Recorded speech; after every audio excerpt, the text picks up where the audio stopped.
and they want you to do this particular kind of rap, but it's a whole lane of people out here that want what we talking about, man.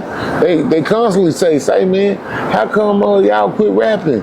Man, bring back some music. So I got some music. So you was a rap group at first? Man, back in the day, I was with a group called Chaos. That was way back. It was me and Days.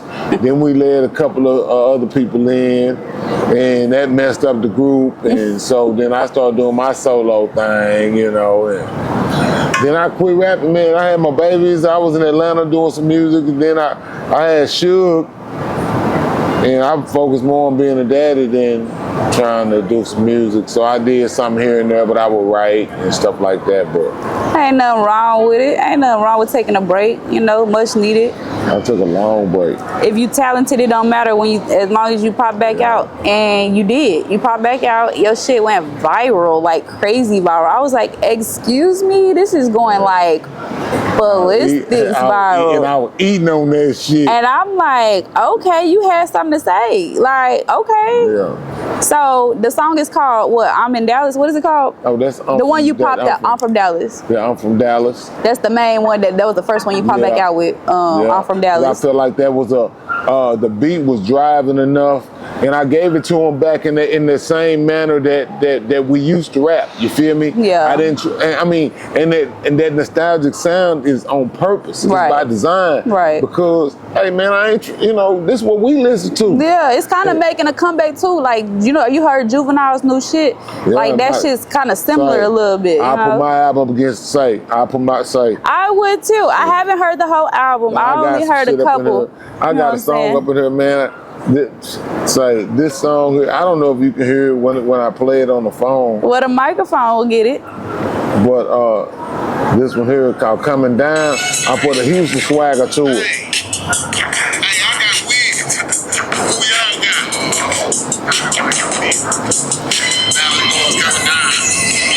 I put a Houston swagger.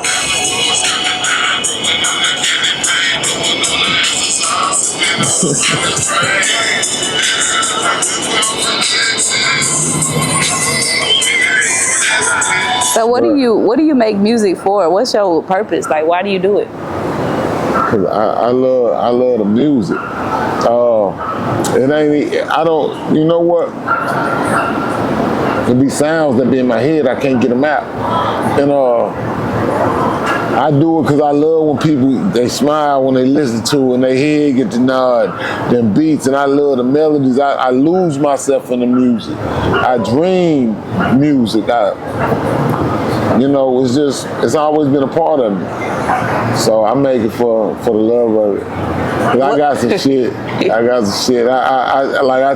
I tell different stories, different aspects of life from different viewpoints. I've never professed to be a kingpin. I was in the streets. I was a gangster. I was in the streets. You know, I was on the front line and then put a few layers in between me kind of guy. But I never was a kingpin.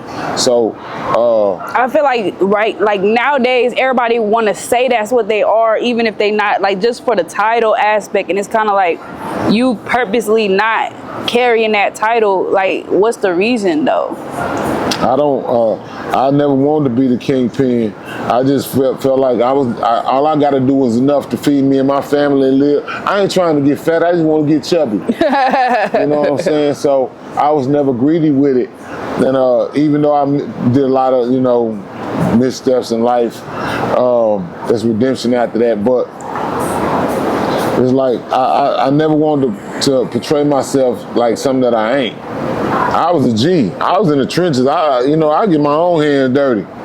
You know, get my money over here, but my thing was to feed my family. You know, I would never try to. I don't glorify the way we used to live back then or whatever.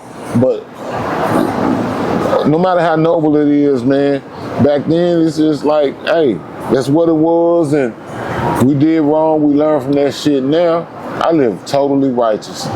If anything, if I got my hands in it, it's on the up and up all the way, and then my integrity and my word. You can still win on the good, clean hand. Like, you can still win. At all times, I cannot partake anything unless it's done in a righteous manner. I have made a vow to God and to myself that I won't perform the way I used to perform. You know what I'm saying? So out here? It's your girl Pinky. Welcome back to another Pinky the Show hot interview, hot off the press. Man, we got some old and some new. It's relevant. It's relevant. You blowing up like dynamite. It makes sense. Yeah. You out here popping it. For the people who don't know, tell them who you are. Hey, they call me Dynamite and I'm a bad motherfucker. I'm a humble artist just trying to make music that's in my lane for those that like the type of music that I make. Shit, my greatest accomplishment was being a daddy, but I asked who am I? Shit, I'm Suge and Jazz Daddy, you know, and then I'm Dynamite. So, but I got some lyrics, good melodies, good content. For somebody who's never heard your sound, like what would you say your music sounds like to someone who's never heard it? I'm in my genre first, because see, like nowadays a lot of people are conditioned to only listen to one kind of music that's been played on the radio. But now if that's not the kind of music that you choose to listen to, you can put me in there with the Ball and G's and the UGKs and the Scarfaces and the, you know what I'm saying? You can put me up in there with the Rick Rosses and the Jay-Z's and the, you know, those kind of people, the Gator Mains and things, you know. Gator Man is a real talented dude, man. I salute to that dude, man. They don't give that boy enough credit. That boy is a monster. But that's just who I am, you know what I'm saying? Just a daddy that got love for the music and felt like I left a lot on the table, and everybody was asking for it, so I was like, let me go ahead and give it to them again. And I've been making quality music. I call it highway music. We call it actually heat to ride to. Something that you can just sit back and ride to, man. Track after track after track after track. And it's filled with something for everybody. I got love songs. I got controversial songs. I talk that gangster shit. I talk my shit. I story tell. I give it to you however they want it, man. Do you feel like it's been harder popping back out as an artist, you know, in your later age than when you were, you know, younger popping it? Yeah, because the dynamics of the music have changed. And like I said, that lane that was abandoned, a lot of people was like scared to go back to it. But I'm like, man, I'm going back in my lane, man. You know what I'm saying? So now they say, man, that sound like dated. But that's what we want. That's what the people telling me they want to hear.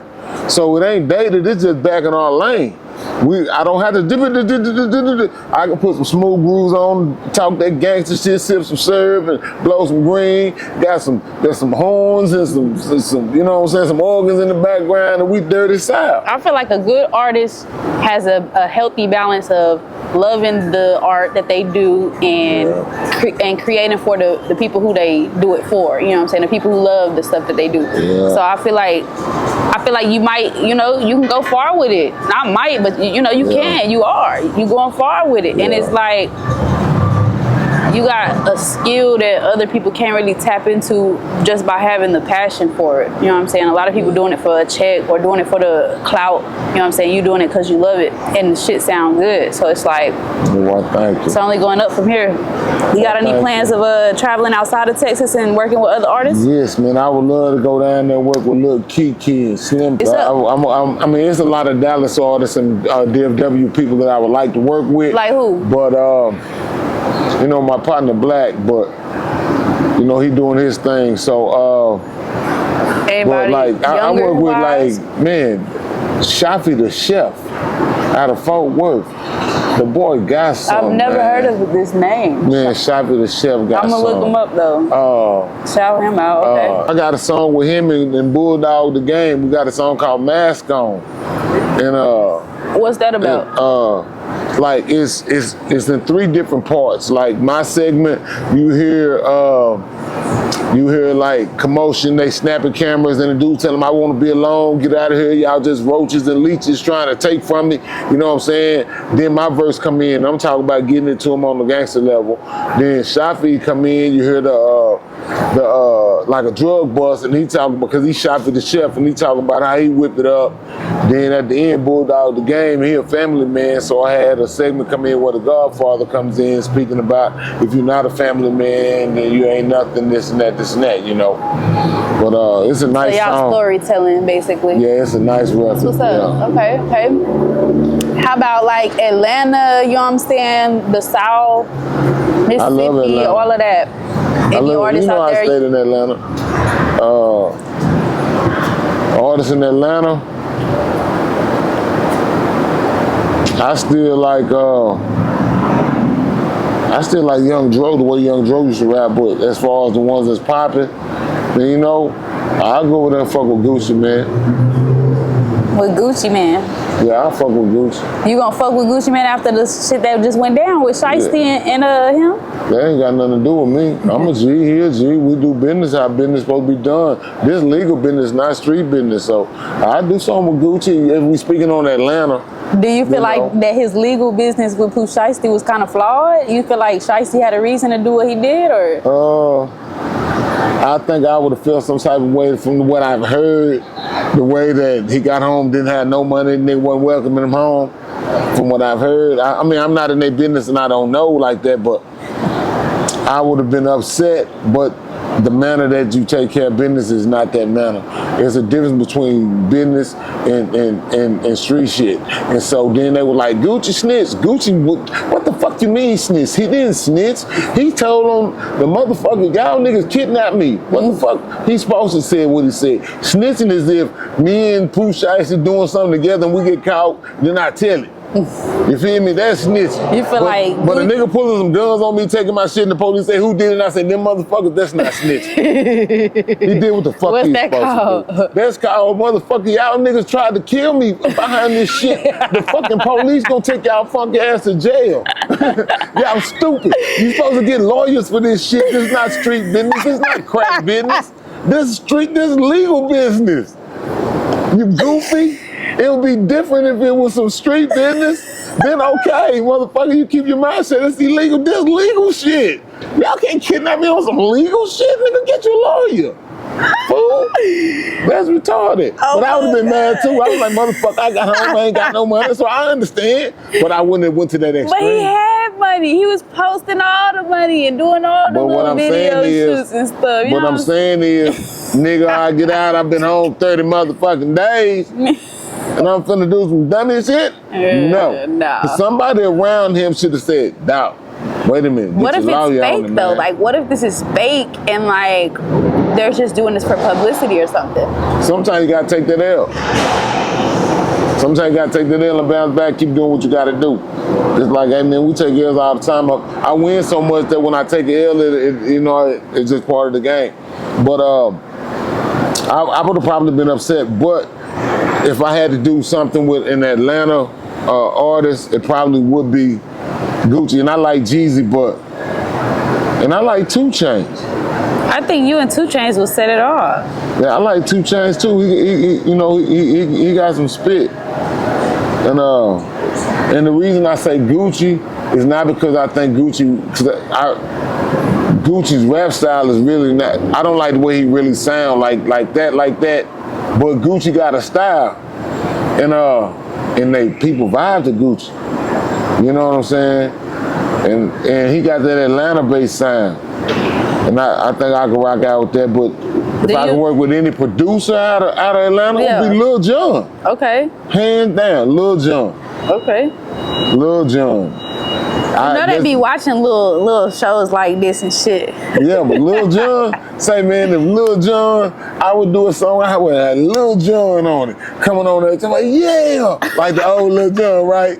Then I have Master P on the old Master P coming on. That sound like an expensive ass track, honestly. Yeah, but Lil Jon doing that track, but P, you know what I'm talking about? Yeah. Say man, couldn't go wrong with that, man. Can't go wrong with that. So do you want to have younger fans, or do you want to stick to your, do you think your music can reach the younger fans? It does. It has reached some of my younger fans. When they listen to it, I got some of my little cousins, they were like, I got a song called Bruce Leroy. and they love that beat. And so I got a few younger fans that'll listen to it. My baby be like, "Damn, my people don't listen to your kind of music," but certain songs she'll vibe to. So. Yeah, certain. Yeah, I mean, I think it's kind of one of those to each his own situation, but that's all music, and music is also timeless. So it's like that shit go up and down, you know, up and down. Yeah. But I think you got it. I think you figured it out. I think it's only could get better. Yeah, man. I'm looking forward to this journey, starting back up, trying to get a little momentum. Like I said, we finna shoot some videos now. I gotta do that Can't Fuck With Me video.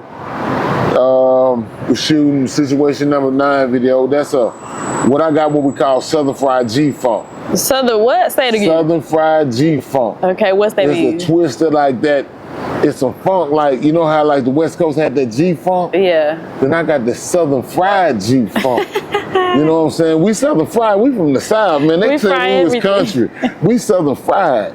You know what I'm saying? Yeah. So I got the Southern Fried G-Funk for their ass, man. Okay. And like They Can't Fuck With Me is classic Southern Fried G-Funk. And on the next album, I got a song called Southern Fried G-Funk with me and Bulldog the Game. But it's like, it's just the way I spit it. Like, if you go on YouTube, you can pull up Situation Number 9. It'll be OG Dynamite, and I kept it West Coast. It's like an old Dr. Dre, Snoop Dogg kind of dog pound kind of vibe. You know what I'm saying? And it's called Situation Number 9. I mixed in that old Situation Number 9 is blowing my mind. You know. So, and that's the one I want to shoot more like a cartoonish version, you know. But it jammed, and that whole first album is gonna be we just putting together everything so I can run it like all my skits and everything, and getting these visuals set up for that. So, I mean, you have a really creative mind though. Like all the music, all the visuals, like it's really, you can tell you put a lot of thought into it. You know what I mean? Yeah. So. Yeah, it's like, it come natural, you know. Like I got to finish this book that I'm writing now. So I'm trying to write up some short films, some short stories, and run some of that music up through it, you know. And the soundtracks, you know, will run like if I can do like a 15-minute or a 12-minute film. You feel me? Yep. And then run that music behind the scenes, and then you can do series of it like that, man. Don't tell them all the jewels. You know what I'm saying? Right. You gotta keep some of the jewels put up. I'm gonna blaze their ass. What's your rap group that you was in back in the day? Did y'all get in any beef with any other rap groups back in the day? Oh man, me and Days, our first time on the radio, we was at KNON. This is like 1989, 88, 89. Damn.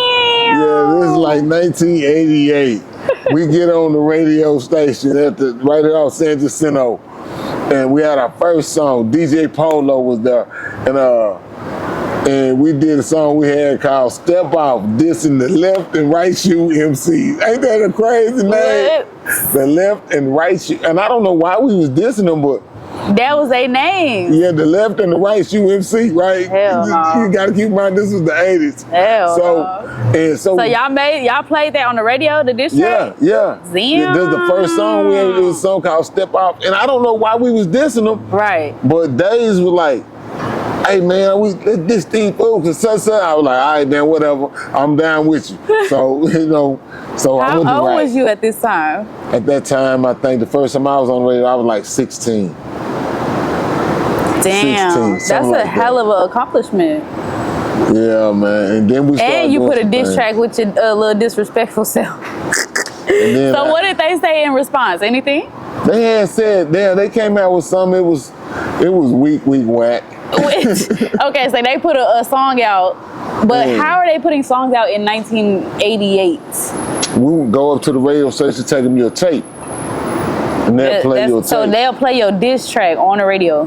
Yeah, it was the local radio station. Like it wasn't K104. It was 89.9. So just some black people on the radio station. It's still going right now. I've seen it, but I ain't never went in there. I'm gonna have to go up there. 89.9 KNON. Yeah. Show them this. So during the week we were like on Wednesdays it would be they would play rap hour. So the artists get to bring their stuff up there, you know what I'm saying? Crazy. So we were plugged in because we was like we was killing shit around here. Open mic, but to anyone who can pick up on the frequency is crazy. And me and Days was killing shit, you know, as far as rapping, we was killing it. And so we started making us a little noise, and Days and them linked up with Snake and them, and then we let these other guys that I ain't gonna really even mention their names in, but except for Chill, Byron. That was my dog, Chill. And but it messed up everything. And then after that, I started rapping by myself, and I started rapping with a couple other people here and there. Back in the day, me and Twisted Black used to sit back and rap. Yeah, then I had some beef with a few other people, man, because when you eating, it was that crab in the barrel mentality. You can be killing it in the studio, but they gonna keep you out. It was some homeboy shit. And I wrote some personal shit. I got a song called Nobody. I was telling them, say, man, you know, hound is for hoes, and they ain't on nobody's dick, you know? So you'll come up to the radio station and see somebody leaving out that hoe who just left their tape, and you trying to bring your tape, and like these studios and booths, like it's not as big as now is what I'm saying, what I'm getting at. Like Dallas wasn't as big as it is kind of right now. So everything moved different. The technology wasn't here. Right. But it still moved fast. Word of mouth and telephone was we didn't need the internet, you know. But the internet connected a lot of stuff. But Dallas was still popping. Yeah. You know, if you knew, you knew. Yeah. You know, word traveled. It was like you didn't have no other way but the word. Who was the top producer? Like, who was making y'all beats and stuff? Back then? Yeah, how was y'all doing? Man, we had a whole lot of different dudes that was doing beats. Dank was always doing beats. Snake and Big Allen was doing beats. Polo was doing beats. Wiz with West and them with the Ghetto Thugs. Them boys was doing beats. Mike, you know, that boy, he had some nice beats. You had quite a few cats that had beats, man. You know, and like Robert Dyer, 93 Gas, LD, none of them had beats, man. How much did you have to pay for like one completed song back then? I don't know, maybe $50 or something. $50 for one completed, like start to finish, like mastered, mixed, everything. You probably went out of no more than about maybe $75 to $100. That's wild. Man. Do you know how much they going for now? Yeah, well, you can record. See, we was recording in the house. Then you take it to get it mixed, and then you could go get you was getting it pressed up. So they make it cheaper or what? Yeah, I mean, 'cause it wasn't like digital streaming. It was none of that. It was like you pressing a record or you pressing a CD, and this is before CDs came. So we had records and tapes. So we packaging tapes and the thing. So you have rapped through decades of digital, non-digital music, streaming, non-streaming, all type of different. Selling it out the trunk, going to go get it. Yeah. So which would be your favorite? Which era is your favorite? The 90s. The 90s was an era, man, that it was a beautiful era for us. I mean, because I remember the world before crack came. You feel me? I was a teenager when crack hit, and I seen the way it shifted. So by the time I was in the 90s, I was in my 20s. You know? So I was like, when 1990 came out, I was like 18. Heights of your prime, 20s. Man, we was getting money. We were like 23. We got houses and big Cadillacs. You know, we getting money. We wearing suits and big diamond rings. Like, I've been having these gold teeth for like 30 years. 30 diamonds. I mean, this is way back when. So probably older than a lot of these people, you know what I'm saying? Right. So that's just the way it was. So, I mean, you know, back then it was a lot different.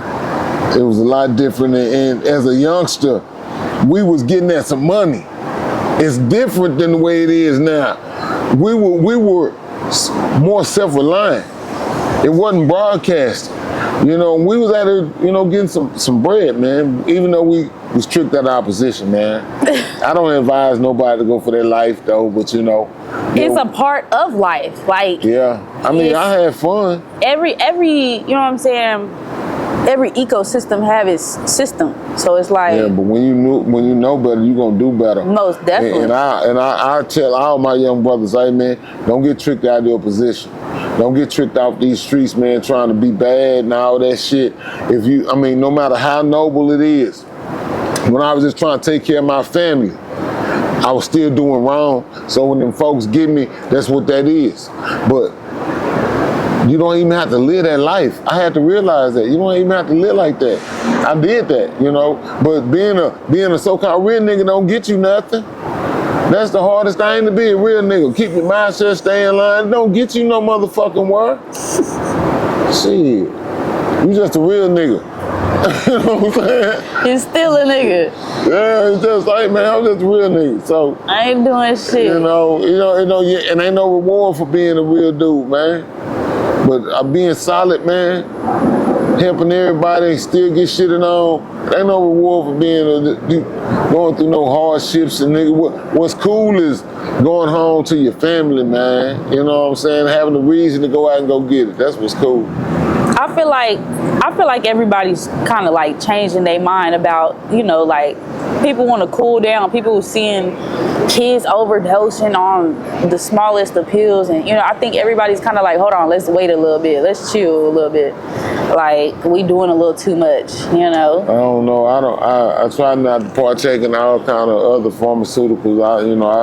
I'm on that greenery, but I try not to partake in the popping of the pills and things of that nature. I did pop a pill one time though. How was that? I never popped one again. What was it? It was an X, right? I took that mother like I think it was this young lady's birthday, and so she said, I said, man, I got crunk. I said, yeah, I'm gonna do it. You know what I'm saying? I took that shit. Man, the next 2 days I felt horrible. Well, you probably were up for 2 days to begin with. Yeah, I was. I was up like 2 goddamn days, and I felt horrible. When was this? Like, what era was this? Shit, this a week ago? Hell no. This was like last year, some shit. And I was like, and because I ain't never popped pills. Right. I took a Valium or something. That's way back. In the 90s, I took a Valium. What do a Valium do? Calm you down? It made me feel like you was a little lightheaded, like you was high, like you had smoked a joint or something, you know what I'm saying? But, I don't pop pills, so I took that pill. I told her I'd never take another pill in my life, You gotta be careful, because a lot of this shit pressed, and it's like cut down to nothing. They don't have to worry about me ever messing with it. I tried it one time.